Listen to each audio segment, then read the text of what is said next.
My name is Julia Filaikis.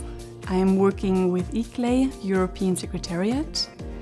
We are here today at the second RAMSES Stakeholder Dialogue in the premises of the European Environment Agency in Copenhagen. It's clear that the role of the agency is not only to gather monitored data, but also to work with policymakers and stakeholders in understanding what the meaning is of that data and how it can contribute to dealing with issues and with problems. We have an interesting group of participants today. Mainly these are from cities, which is our target group of the RAMSES project.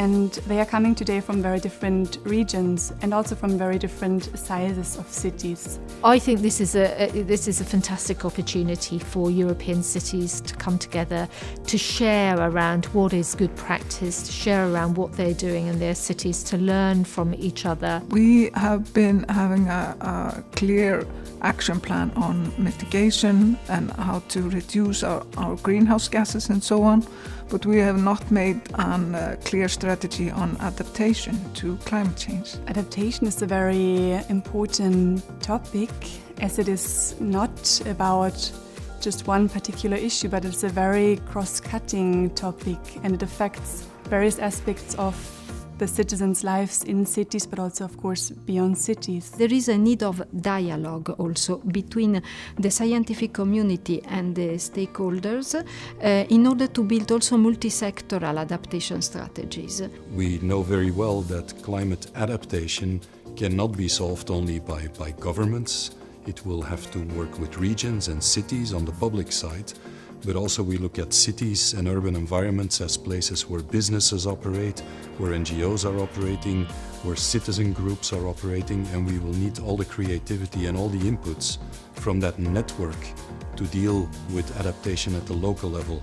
And we have the ambition to be a place where stakeholders are welcome and where they feel free to talk with each other, supported by our knowledge base and by our experts. So that's why we are happy to host RAMSES here in Copenhagen.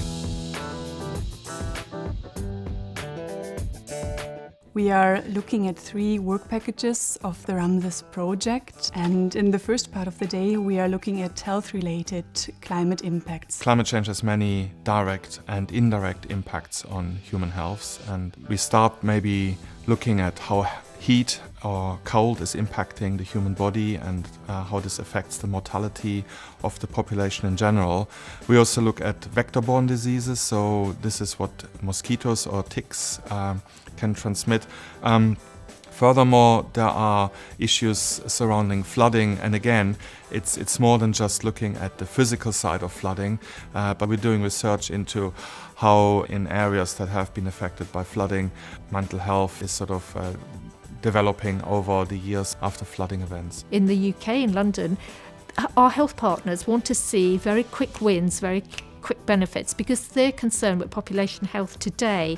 And so if we're saying to them in 10 years' time, hypothetically, we're going to have an extreme weather event, you need to put money into this, they're not interested because they have to put money in today, now, to save lives. So that's the challenge we have, is how do we convince our health partners and our other partners that actually this is long term, and it's in the long term that you will save money and save lives. The cost of inaction, of not doing something, has been estimated quite high by the scientific community. So we can say that the cost of not doing anything, of no policy action, is much, much higher than the cost of adapting. So I think particularly the RAMSES Stakeholder Dialogue is interesting because I get to talk to people that work in areas that are very relevant to health, but who may not sort of have health at the forefront of their own activities.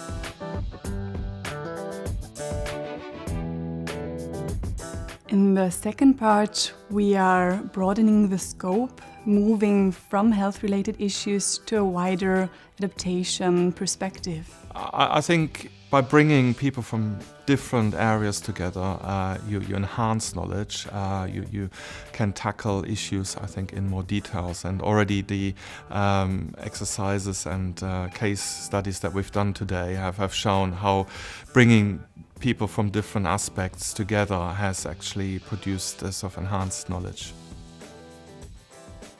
In the last part of the day, in the third session, we are broadening the scope again, looking at general transition strategies, which is actually also a focus of the RAMSES project. When you think about climate change, you normally think as an environmental issue. We do believe that climate change is a social issue. I try to give you an example. When you have to regenerate a square, you can improve the greening of the square, but at the same time you improve the livability of the square. And so you can also create more community in the cities. So from like a known place, it's become again a place where people can talk, when live together, and the security of the people is made with the people themselves and not with the police or other things like that. We take that people are using their bicycle more, buses and so on, then we have a less pollution, not only in the air but also noise pollution and so on. And we also, it has effect on health. If people walk more and are more in the neighborhood, more people visual, then it's more safe environment for people to walk around in as well. So it's like one measure able to provide a lot of benefits, not only in the context of climate change. So I think this is a crucial aspect and something that should be taken into account in the future. The stakeholder dialogues in the RAMSES project have a crucial function of creating a dialogue between the RAMSES researchers on the one hand and city representatives on the other side. So the purpose of these events is to co-create the RAMSES knowledge. While it's clear that adaptation is to a large degree a local given, and that cities but also non-urban environments will need to adapt to these new conditions, Europe has judged it prudent and also politically wise to work with the member states on a European platform. So on the one hand, we have European regulation on member states that have to come up with their plans and then translate this into credible action and report on that. At the same time, we also share this information at the European level, and here in the agency that is exactly what we are doing.